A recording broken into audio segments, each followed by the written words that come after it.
ಮಾಜಿ ಪ್ರಧಾನಿ ಎಚ್.ಡಿ. ದೇವೇಗೌಡ ಕುಟುಂಬವನ್ನ ಮುಗಿಸಲು ಹಲವರು ಹುನ್ನಾರ ಮಾಡಿದ್ದಾರೆ. ಆದರೆ ಅವರ ಕುಟುಂಬ ಮುಗಿಸಲು ಯಾರಿಂದಲೂ ಸಾಧ್ಯ ಇಲ್ಲ ಎಂದು ಮಾಜಿ ಸಚಿವ ಎಚ್.ಡಿ. ರೇವಣ್ಣ ಹೇಳಿದ್ದಾರೆ.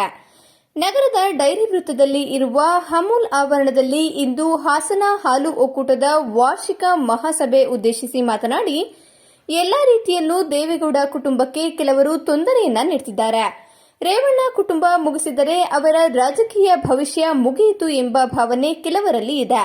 ಆದರೆ ರೇವಣ್ಣ ಇರುವವರೆಗೂ ನಮ್ಮ ಕುಟುಂಬ ಮುಗಿಸಲು ಸಾಧ್ಯವಿಲ್ಲ ಎಂದು ಹೇಳಿದರು. ಇನ್ನೊಂದು 4-5 ತಿಂಗಳು ಕಳೀಲಿ, ಈ ಜಿಲ್ಲೆಯಲ್ಲಿ ರೇವಣ್ಣನ ಮುಗಿದೋಯ್ತು.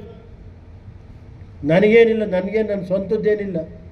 ನಾನು 30 ವರ್ಷ ಆಯ್ತು MLA ಆಗಿ. ಈಗ ಇವತ್ತೇನು ಕೆಲಸ ಮಾಡಿದ್ದೀನಿ, ಇವತ್ತು ಡೈರಿ ಏನು ನನ್ನ ಮನೆ ಕೆಲಸ ಮಾಡಿದ್ದೀನ? ಒಂದು ಕಾರ್ ತಾಳೋಕ್ಕಾಗಿಲ್ಲ. ಇಲ್ಲಿ ನಾನು ಏನಾರು ಒಂದು ಸಂಬಳ ತಗೊಂಡಿದ್ದೀನೋ, ಒಂದು ಕಾರ್ ತಗೊಂಡಿದ್ದೀವೋ,